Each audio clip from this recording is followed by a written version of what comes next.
So. Totally. Mm-hmm. And I've told him that he's taking advantage of me. And you even said that. Literally. You've said that. You're taking advantage of me. Yeah. Yeah, because you know you're putting in. Yeah.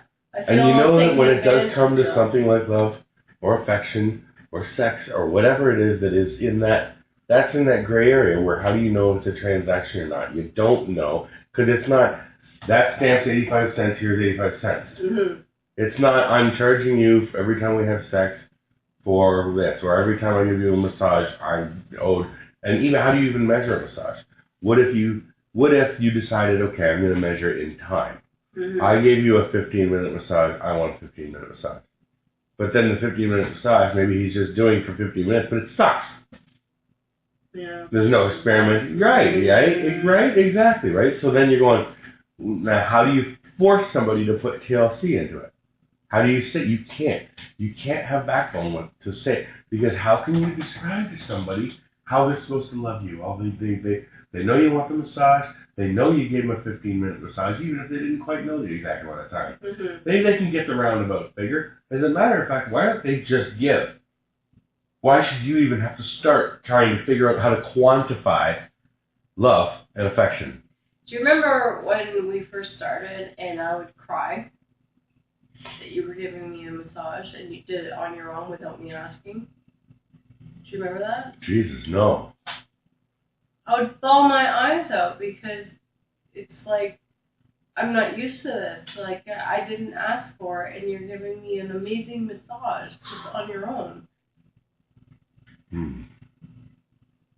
I do think I remember like once or something, like kind of like, but yeah, again, even the way you cry is a very stoic cry. You're not a sobber.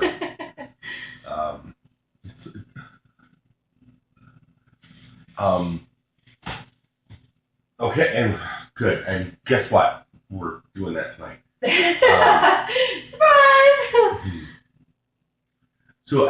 So how can you quantify? You can say, I drove the kids last week, you drive them this week. Bam. You can do that. Yeah. You could say, I did the laundry last week or last time, you do it this time. You can do all of those things, but when it comes to love and affection, and sometimes people feel like they're getting the short end of the stick even when they're not, like your mom. Mm. Some people, that's the perpetual victim class, right? You're worried about that. Well, yeah. You want to make sure, am I being too needy? Am I being too whatever? Does he even have it to give? Am I asking too much? Am I the weirdo? Am I the one that's wrong? Yeah. Finally, it's just like, fuck this. You just know it. It's just in your gut. It's just in your gut. Because there's no way to quantify it. And you could never go back over 25 years and go, okay, I gave you 875 massages, and each of them lasted an average of 18 minutes apiece. And when I did it, not only that, I tried to be creative. I tried to focus on areas. I tried to find out where you were hurting. Even if you weren't, even if it wasn't a spot, I was still rubbing you anyway. Yeah. Just because whatever. And you could never quite put back what I take. Sometimes it was so far off it wasn't even funny. And even when I would say something, you would act like you were going to change for a couple of days. The massage the first time would probably feel like a few minutes longer than the last one, than before. But then slowly they'd start dying off anyway. It's like you didn't really want to be doing it. You were doing it like you were treating it like it was work. And if it's work for you to show me some fucking basic love and affection that's even close to what I'm giving you, because if I'm putting in 80, you're putting in 20. And that's not the way it's supposed to go when it comes to this stuff. And so how do you quantify that? That's basically what you said. Now here's the thing. The one thing that they had a problem with was the way you left. They kept focusing on you. Well, didn't even know you just left. And you already know, because you're a smart, normal person, that there was no right way. You can't just sit down and go, hey. So I'm leaving. And then even if you did, even if they took out all the emotion and went, why? Are you going to be able to say, how would you even say that? How would you say, over the last 25 years, I've finally gotten to a point where I have realized that whatever love, affection, and validation that I wanted, that I've kept giving, I did not receive, and to a point where I am now at a point where I'm empty. And it would be, well, we'll try, we'll do it again. And then it's, of course, kids, stop talking. We're 40 years old. We've been doing this for 25 years. You guys been around 14, half of it. Don't act like, and you were kids, and that's just, you were alive for half of it. You weren't even conscious of what affection in a relationship is until about 4 years ago. So stop talking, because there's no way I'm ever going to be able to say something to you besides, I don't feel loved enough. But we love you. Well, I don't feel it. How? Because you're not showing me. I've shown you the way I need to be loved. I don't think the way I need to be loved is abnormal. I think it's easy to do it. And then maybe if you're not capable of it, I've waited long enough. I've asked for it. I've done everything in my power to possibly to help this, change this, make it better, make it whatever. And it's not happening. So I have found this, what I need and want and what I've needed and wanted for all these years. I found it now, and I'm going because I'm empty.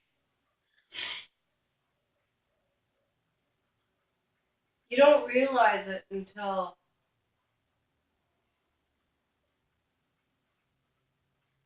it's shown to you how someone can actually love you, like what you've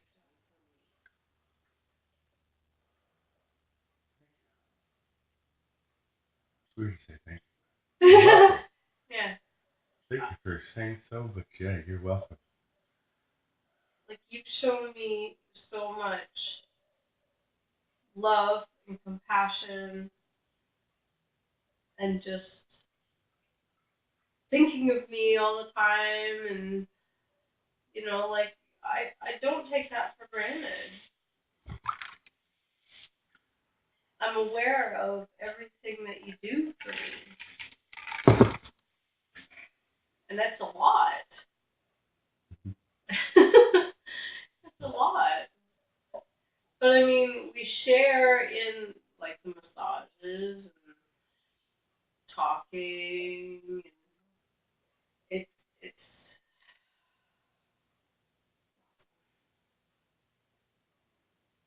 like you said, like I'm starting to be filled up now, like I was empty. And even today, there's something with your hair coming back and the way you're feeling. Yeah, everything's. So thank you. This is how I've wanted to love my whole life, and finally you let me without taking advantage of it. No.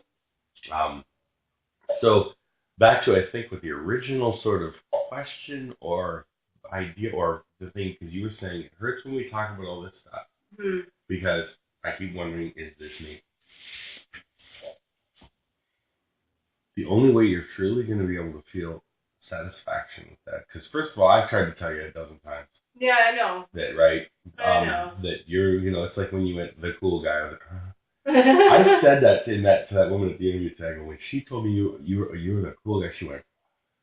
I go, yeah, I know, right? I've also described hypergamy. Hyper. It's just nonstop. These people are never, ever happy. They are always looking for a replacement. They are always looking for what's better. And while there isn't what's better, they're making what's there feel like a piece of shit, like it's not good enough to keep working harder to make it better. And so therefore, it's always somebody else's problem too. It's never theirs. It's never what they're contributing. Do you feel you are being honest with yourself, that you put in the best, most honest effort you possibly could, and got ripped off? But he doesn't feel that way. Of course he doesn't feel that way. Obviously. He can't, because I'm surprised I don't think the guy can really feel. Like, I don't know how many times I rubbed his foot, because his thing was the top of the toes. Like I would do the, across the tips? Yeah. Or across the nails? No, across the tip. Okay. And I would understand how that's addictive. Like you're feeling, you're relaxing. Mm-hmm. Right? I would never get that. Do you like that? Not necessarily the tips, but massaging the foot and sure. Like I would. And figure out what you like. Yeah. Figure out what you like. Yeah. Try. Yeah. And I asked him one time why he hasn't done it, kind of a thing. And he's like, well, you don't ask. And I would say, do I have to ask? Like, really? Do I have to literally ask? Yeah. And they love it. People like that love it when you ask, because then they can do it, they can portion it the way they want. You still had to ask. So now it almost feels like charity to them, and it's like they're doing you a fucking favor. Yeah. It's like, no, you shouldn't have to that. ask. No, you don't want that. I'm not taking your fucking handouts. Yeah. Yeah. So when the stuff that we've talked about with MGTOW and all that sort of stuff, and the stuff that you see, that you're starting to really see with these women that do this sort of stuff like that, do you, when you see something like Sue, with Sue and Mike, as soon as she got a car and stuff like that, Mike was gone. Started finding problems with him. Yeah. Jen did the same thing to me. As soon as she didn't need me anymore for resource and utility. Yeah. Okay, remember. Yeah. Well, as soon as she didn't need me for resource and utility, I was gone. As soon as Sue didn't need Mike for resource and utility, he was gone. As soon as name any relationship where there's been a breakup, especially one where the chick left the dude, as soon as his usefulness or resource and utility was used up or unavailable, they were gone. You weren't using him for resource and utility. No. Nor you were using me for resource and utility. No. You want to love. Yeah. That's not hypergamy. No, I know. Right? Yeah. So, leaving because you're starved up, because you want to eat better food? I want to eat steak every day. Basically, I want a guy with more money. Or a guy that cooks more. He cooks more and has more money. He's going to have steak every night, and he cooks it all the time. That's what I want. And I want a better car. So I'm going to get this guy's got a better car, and this guy, whatever. I want better sex. I want better, but. It all sounds like everything that I've gotten. I got a car. I got a car who cooks for me. Oh my God, better sex. Nice. And the part that you and me and normal people, which it's so hard to see them, what we're missing is love. Yeah. That's what we want.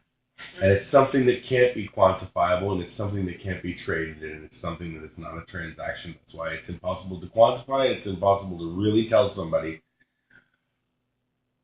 When you say, I'm not happy, they go, oh, I'm not happy. What can I do to make you happy? Love me. But I do love you. Better. Love me better. Well, what do you want? You never asked.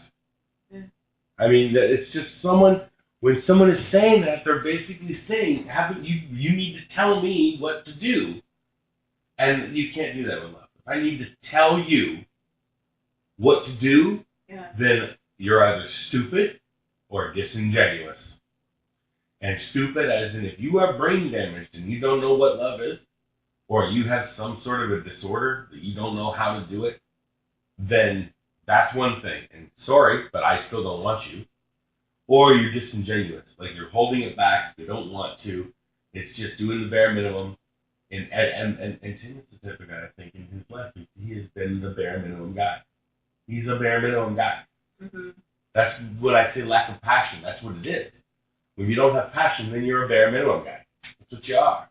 You check the boxes and you go, see, I checked the boxes, it'll work. There's no passion. I'm the bare minimum guy. When we go to soccer games, I'm there. yes, you drive and I don't know, maybe yeah, what's that? No, you just sit there and watch the game. Mm-hmm. I'm doing my duty in a way. Yeah. No. No, just in there. Okay. Okay. Um. Also, when Tim talks about being there for the kids or being there for you, does it just mean be in the room, asshole? You know? Mm-hmm. I'm there for you. And you're going, go back to work. Go back. And he's going, I'm there for you. And you're going, no, because this is for you. That's what this is. Yeah, because even if you would have gone back to work, we would have had more money and we wouldn't have struggled like we did. Like, I'm not trying to make it about money. I know. I mean... Don't worry about that. It's already off the table. You can talk about it freely because it is not about money. No, it's not. But, I mean, if, you know, like, we struggled because he was on... Doing the EI thing. Yeah. Yeah. And you're getting $1,000 a month. Yeah, like... And so now he's taking his... His $3,000 a month goes to $1,500 a month. So you get $4,000 a month almost. $4,000 a month goes to like $1,800 a month. 55% of your wages. Okay, maybe it was like $2,200 or something like that. So $4,000 a month. So now you go from a four. So, and of course you were working too. You were making. So you go from 4, and this is when you were working. You were probably bringing 3, 2.5. No, more than that. Okay, 3. 4. Well, if he's $22 an hour, you were making like 14. I think you said. Yeah. So. Okay, so that's quite a big difference. 14 is $28,000 a year. 28 divided by 12. Well, even if it was 24 divided by 12, that's 2.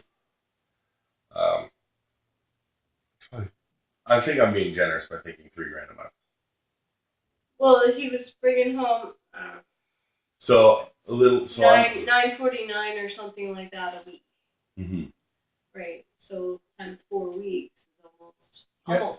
Yeah, almost 4. And for you though, your income was just probably 1,000. There was 13 because I had the kids on there. Hang on. Okay. Before diagnosis. Yes. You're bringing home $2,500 a month. So he's 4, 5, 6.5. All I'm saying is, you're looking at $6,500 a month, maybe even 7. Going down to 2.5 from him. Not even 2 and a little bit. I don't remember, but yeah. So it halved it. It basically went in half. Yeah. It went in half. And then, and you know, and at the same time, at least when you were at work, he can be at work. Because he does love to be around you. No, I understand like that. to this point where it's like, dude, would you stop? Yeah. It's like, yeah. Because now when you're at work, he can go to work because but if you're at home, it's almost like he's thinking, almost like you're on vacation. Why don't I take a fucking break? It's like, and now we're all suffering because Trish gets to do it, so now I want to do it. In a way, but I didn't want him there. You didn't want cancer either, right? Well, it's like I don't want cancer. I don't want to be on disability. I don't want to do this. And now he's going, but I'm doing it for you. And it's like, fuck off. Yeah. Like, I understand for the first month or 2 that he would stay home. That's fine. I don't have a problem with that. Mm-hmm. Like, he was just getting off a knee surgery as well. Mm. Right? So, but it's just him constantly being there and doing mostly nothing. Mostly nothing. And when he was doing something, it always had to involve you. And it always felt like I wanted to be by myself or do something or whatever, and it was always like, no. He didn't always, it's not like he controlled everything that I did. Mm-hmm. But it was just that he was there all the time. Like there's a difference of being there and enjoying yourself. Yeah. Right? And then there's being there but just being annoying. Yeah. Just by sitting there, like I was talking about, he doesn't have to say anything. Yeah. It's just like, go to work, you're fully capable. Like, we need money. That's what I need, you know? I have cancer and I'm stressing about money. Now take time off work. And then act like you're doing it for me. Yeah. I mean, it so boggles the mind, right? Yeah. Now, I can also understand it on the same sort of, because once I started working, I started realizing just how much little less time, not little less, how much little time I'm going to actually be able to spend with you compared to before.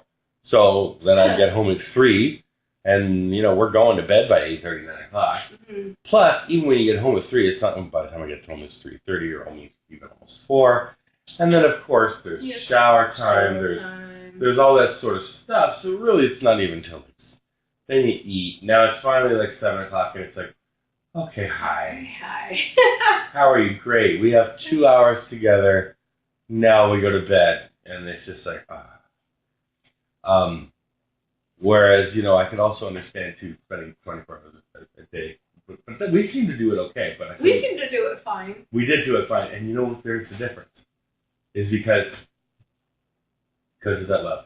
Yeah. Because of that, the love and the giving and all that sort of stuff. That it's like, even if there were points where you were, oh fuck, Ben farted, you know, whatever it is. Yeah. If you told me that there has never been a time where you kind of thought, even for just a split second, something went through your head a little annoying, then you're a liar. So I'm not saying that at all. You're not saying. You're totally annoying. Right. So, yeah, or even, there he is in the way. Whatever. It's like, I was gonna, you know, it happens. Yeah, well, it's never been, you're in the way. I've thought that, where I'm about to do something, and then all of a sudden you're stepping in front of me, and I'm going, are she fucking kidding me? Like, she fucking knows I was just about to reach to the fridge, and now she's right there in front of me. Jesus fucking Christ. And then, of course, right, and then, of course, I go, she's just trying to help you, that's all. Right? And that's just it, because then you can, when you do have that, when you do feel it, and you do feel appreciation, you can get over little things like that. Yeah. A lot easier. Yeah. Than when you're not getting the love and affection that you want, not at the level you want, or the amount of time, or how do you quantify it, or whatever the hell else. Then people could also say, well, now they can gaslight even further. You're impossible to please. Well, I will stand tall and testify that she is not impossible to please. As a matter of fact, that's opposite day, because she is so easy to fucking please. You are so easy to please. I don't need much. You don't need much. No. And you don't demand much, and it's just, you are easy to please. Mm-hmm. Your simple clothes, your simple stuff, you don't have weird tastes. You don't have, what your weird tastes are what? Chocolate milk? That's not a weird taste, but, what does she like? She likes food, especially when it tastes good. She likes it very dark and quiet when she sleeps. Yeah. She loves massages, but holy crap does she give them. And she's not going, our car is a piece of shit, like, basically taking the shit out of ours, so, you make them think that, we gotta give a better one. It's just like, we're rock and roll. Yeah. How easy to get along with can somebody be that someone would think that you were difficult to please? Apparently, not in his eyes, but mine. That, like, it's not that I was difficult to please, it was that I just wasn't getting anything. Which is what I was saying. Like, someone might gas in a situation like that to avoid accountability and responsibility, like I feel like he does. Basically he is accepting zero culpability in the 25 years of where things ended up. Zero reflection, zero culpability, zero accountability, zero responsibility. And he could say, she was impossible. No, I don't think he would say that. I'm not saying No. I'm saying some people could do that. People that are manipulative, gaslighting, whatever, could say, he was impossible to please. She was impossible to please. But that's the thing. You're not. You're just not. So again, you're not hard, difficult to please. You're fair, democratic, and negotiable. You didn't do it for money. You didn't do it for sex. Although those things are around, they're important parts of it. Yeah, but it wasn't for it. Right? Yeah. And it wasn't like you were running from something particularly either. It wasn't, I hate him. No. You didn't turn him into a monster in your head or his or to anybody else. So you didn't destroy him either. You just kind of went, I'm fucking tapping. I'm out. And you didn't, and now, of course, they could say, well, you wouldn't have had that opportunity had I not been like, hi, holy shit, how the fuck are you? Probably, yeah. Right? So, of course, then you're like, wow, this could work. That you loved me since we dated was a massive shock to me. You have no idea. You have no idea. Like I said, I thought you would never want to talk to me again. And I'm sure for a while he didn't. Yeah. Yeah. Until you would talk to me 25 years later.